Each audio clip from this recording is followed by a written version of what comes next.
Hello students, welcome to our online classes. बेटा 12th physics dual nature of matter and radiation हम study कर रहे थे और लास्ट जो टॉपिक हमने पढ़ा था वो था photo electric equation, Einstein photo electric equation. ये हमने स्टडी किया था बेटा। Einstein was awarded Nobel prize in 1921 for his discovery in the particle nature of light या theory of photo electric equation. तो बेटा फोटो इलेक्ट्रिक इक्वेशन या Einstein photo electric equation हमने स्टडी की थी। वो इक्वेशन ये थी कि energy of incident photon is used in two ways. First part of this energy is used as a work function and remaining as a kinetic energy. ये equation हमने study की according to Einstein photo electric equation. यहां E जो energy है बेटा, ये energy है उस इंसिडेंट रेडिएशन की जो किसी फोटो सेंसिटिव सरफेस पर हमने इंसिडेंट करा है। और इस फोटो सेंसिटिव सरफेस में से इलेक्ट्रॉन को एमिट होने के लिए जो एनर्जी रिक्वायर्ड है वो एनर्जी है वर्क फंक्शन। अगर हमारी ये एनर्जी इस वर्क फंक्शन से ज्यादा है तो ये इलेक्ट्रॉन एमिट होगा और जो रेस्ट ऑफ दी एनर्जी है वो इलेक्ट्रॉन की या फोटो इलेक्ट्रॉन की काइनेटिक एनर्जी होगी, यानी कि रिमेनिंग एनर्जी से जो इलेक्ट्रॉन है वो मूव करेगा। ये फोटो इलेक्ट्रिक इक्वेशन हमने स्टडी की बेटा। यहां से हम आज जो टॉपिक पढ़ रहे हैं वो है determination of Planck's constant and work function of metal. तो रॉबर्ट एंड्रयू मिल्कियन, आर.ए. मिल्कियन, ये फिजिसिस्ट है जिन्होंने सबसे पहले प्लैंक्स कांस्टेंट और वर्क फंक्शन कैलकुलेट किया था सोडियम के लिए। तो इन्होंने कैसे कैलकुलेट किया वर्क फंक्शन और प्लैंक्स कांस्टेंट वो आज हम पढ़ेंगे। तो बेटा यहां से आप जो काइनेटिक एनर्जी है उसकी वैल्यू फाइंड आउट कर लें। तो kinetic energy equal to E minus 5 volt.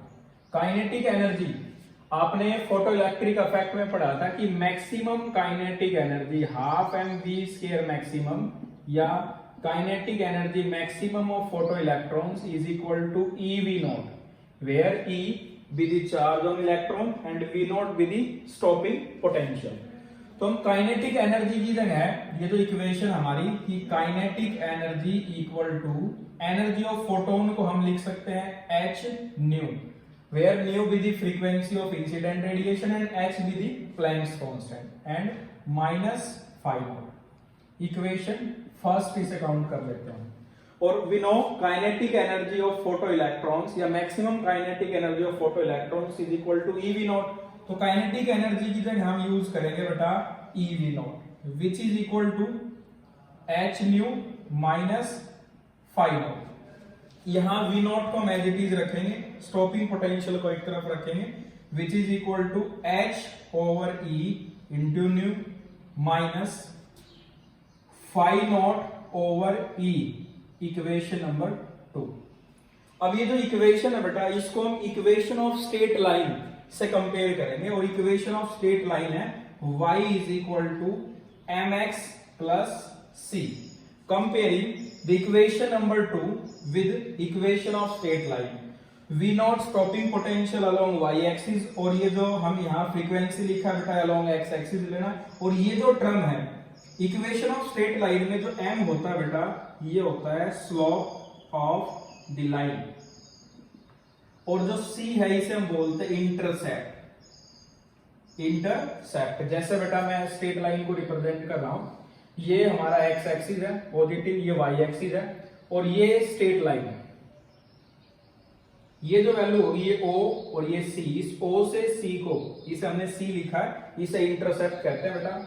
और ये स्ट्रेट लाइन है और इसकी स्लोप कैसे निकालते हैं? स्लोप निकालने के लिए हमें कोई दो पॉइंट चाहिए, जैसे कि पॉइंट A x1 y1 और ये पॉइंट B x2 y2। तो स्लोप हम रिप्रेजेंट करते हैं m से और टेंजेंट थीटा से। तो slope of the line m equal to tangent theta और टेंजेंट थीटा होता है बेटा परपेंडिकुलर बाय बेस। तो परपेंडिकुलर हम कैसे फाइंड आउट करेंगे? हमें ये वैल्यू चाहिए, ये टोटल वैल्यू हमारी बेटा y1 और ये x1 सॉरी y ये टोटल वैल्यू है y2 और ये वैल्यू है y1। तो परपेंडिकुलर होगा y2 माइनस y1 और ये डिस्टेंस यहां से यहां का ये होगा x2 minus x1। So slope of the line m equal to tangent theta which is equal to y2 minus y1 over x2 minus x1। ऐसे हम किसी लाइन की स्लोप निकाल सकते हैं और इंटरसेप्ट ये वैल्यू होगी। अब जो कि हमारा एक ग्राफ था ये y और x को लेके था, अब हमें y एक्सिस के अलोंग रखना है बेटा स्टॉपिंग पोटेंशियल और x एक्सिस के along frequency of incident radiation. अब हम ग्राफ को x y के बजाय फ्रीक्वेंसी और स्टॉपिंग पोटेंशियल की टर्म में लेंगे। तो बेटा हम रिप्रेजेंट करते हैं ग्राफ, इसमें अलोंग x एक्सिस है फ्रीक्वेंसी ऑफ इंसिडेंट रेडिएशन और अलोंग y एक्सिस है स्टॉपिंग पोटेंशियल जिसकी यूनिट हम रखेंगे वोल्ट और ये इसकी यूनिट होगी हर्ट्ज। अब बेटा यहाँ फ्रीक्वेंसी जीरो है, ये जो रेडिएशन है इसकी फ्रीक्वेंसी जीरो है तो इलेक्ट्रॉन एमिट ही नहीं होंगे क्योंकि वर्क फंक्शन से कम एनर्जी। और यहाँ ये वैल्यू है थ्रेशोल्ड फ्रीक्वेंसी। अगर हमारी फ्रीक्वेंसी यानी कि ये रेडिएशन की फ्रीक्वेंसी थ्रेशोल्ड से कम है यानी कि ये वैल्यूज होंगी तो इलेक्ट्रॉन एमिट होगा ही नहीं और पोटेंशियल तो चाहिए। जब इलेक्ट्रॉन का एमिशन ही नहीं हुआ तो पोटेंशियल की नीड है ही नहीं, तो जीरो पोटेंशियल होगा। अब हमारी अगर फ्रीक्वेंसी थ्रेशोल्ड के इक्वल है ये वैल्यू है तो इलेक्ट्रॉन एमिट तो होगा यानी कि जो हमने एनर्जी दी है वो सिर्फ इतनी है कि इलेक्ट्रॉन इससे बाहर आ जाएगा लेकिन वो मूव नहीं करेगा। If energy of incident radiation is equal to threshold frequency then kinetic energy becomes zero. यहां से भी देख सकते हैं बेटा अगर ये E equal to phi naught है तो काइनेटिक एनर्जी जीरो होगी। जीरो मींस इलेक्ट्रॉन या photo electron at rest. But if the frequency of incident radiation nu is greater than nu naught या if we increase the frequency above the threshold frequency then graph is like this. जो graph होगा वो हमारा कुछ इस तरह होगा। इसको हम पीछे प्लॉट करते हैं बेटा तो ये जो वैल्यू होगी ये पॉइंट ओरिजिन है और इस पॉइंट को C लिख ले, ये इंटरसेप्ट है। और इस लाइन की जो स्लोप है अगर आप कंपेयर कर सकते हैं इन दोनों इक्वेशन को तो m और यहाँ इस वैल्यू को माइनस से हम प्लस लिखकर यहाँ माइनस यूज कर सकते हैं बेटा। तो अब आप ये एग्जैक्टली इससे कंपेयर कर पा रहे हैं। V not stopping potential along y axis, frequency along x axis और ये ग्राफ जो है वो स्ट्रेट लाइन है। तो ये जो वैल्यू होगी हमारी ये डेफिनेटली इक्वल टू होगी बेटा स्लोप ऑफ द लाइन की। सो if we plot a graph between stopping potential and frequency of the incident radiation then the slope of the graph represent h over e then Planck's constant is equal to m into e or we can write this h equal to slope of the line into e. From the relation we can calculate the value of Planck's constant and the intercept on y axis must be equal to phi naught by e from the potential and frequency graph. So intercept C और intercept आप इसे OC लिख लें, intercept OC equal to phi naught over E and phi naught equal to E into OC या intercept. तो ये जो relation है इसको मैं थर्ड लिख रहा हूं बेटा और ये रिलेशन ये फोर्थ और थर्ड और फोर्थ से आप इजीली प्लैंक्स कांस्टेंट और वर्क फंक्शन कैलकुलेट कर सकते हैं। और ये कैलकुलेशन सबसे पहले की R.A. मिल्कियन ने, रॉबर्ट एंड्रयू मिल्कियन जिन्हें 1928 में नोबेल प्राइज भी मिला प्लैंक्स कांस्टेंट और वर्क फंक्शन फॉर सोडियम के लिए। तो बेटा ये था हमारा determination of Planck's constant and work function of metal.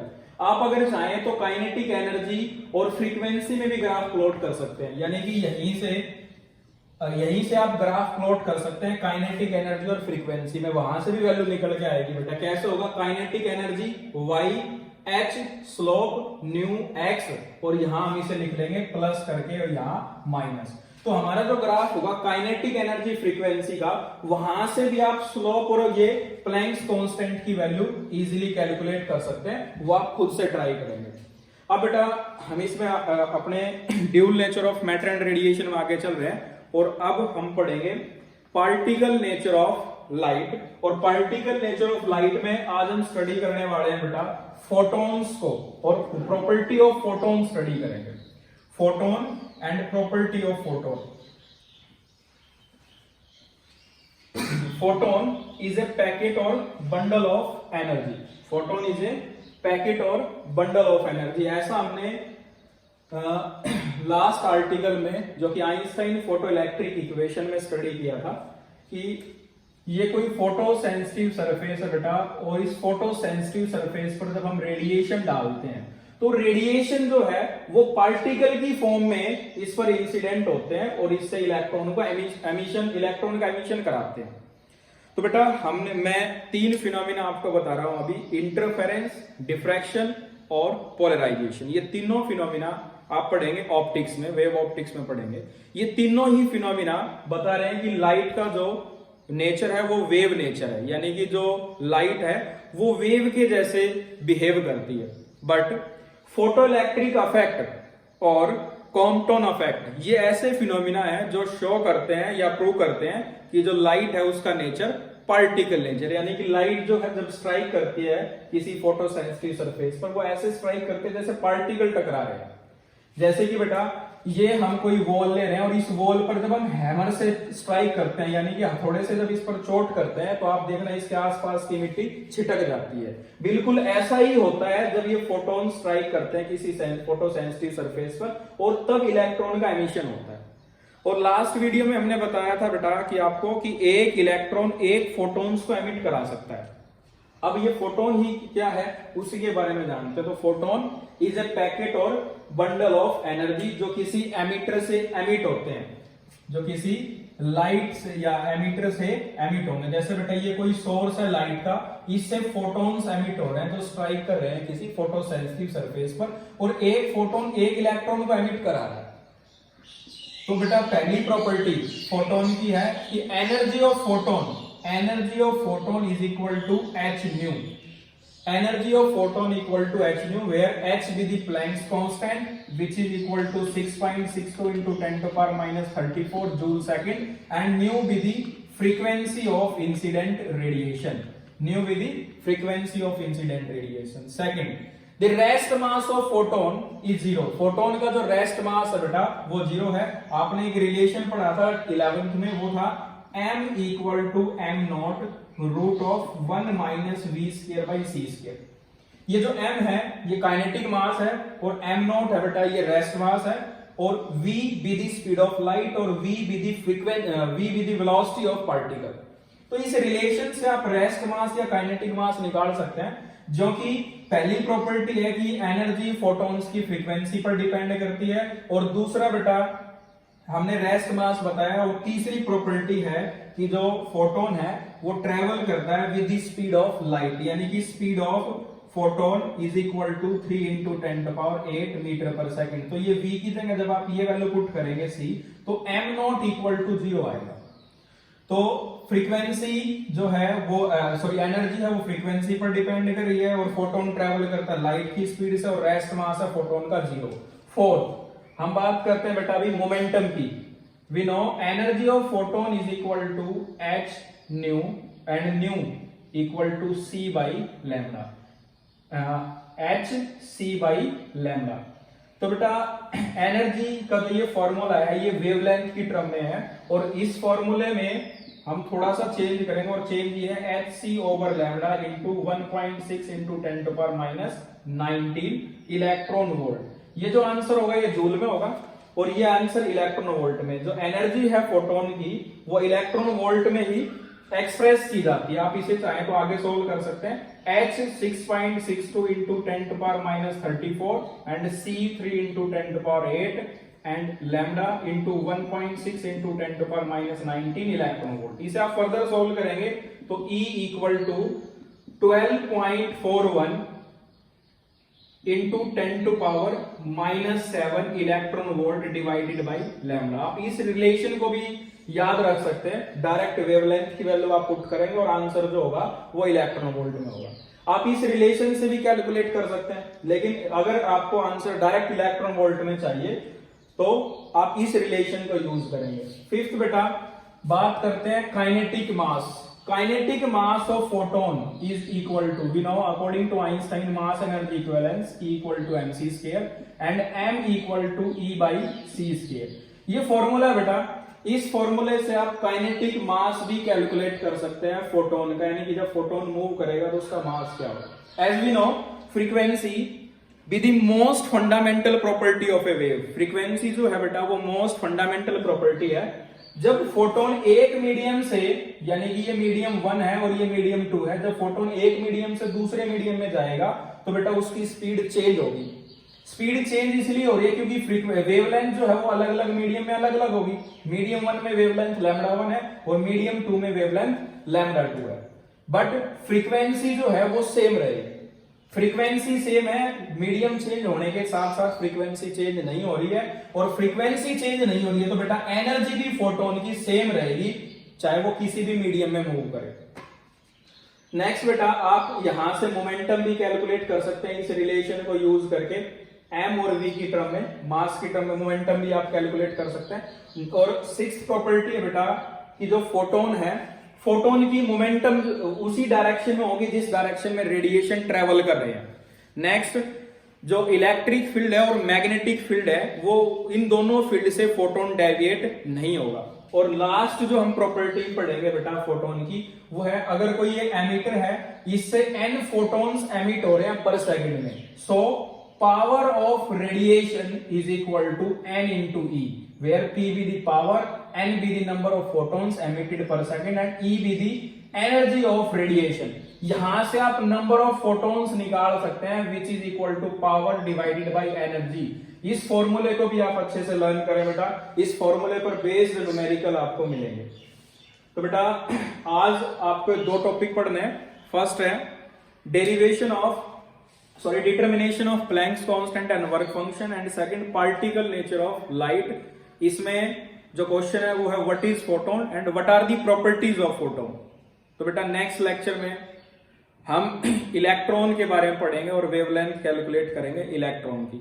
तो मिलते हैं बेटा नेक्स्ट लेक्चर में। Thanks for watching.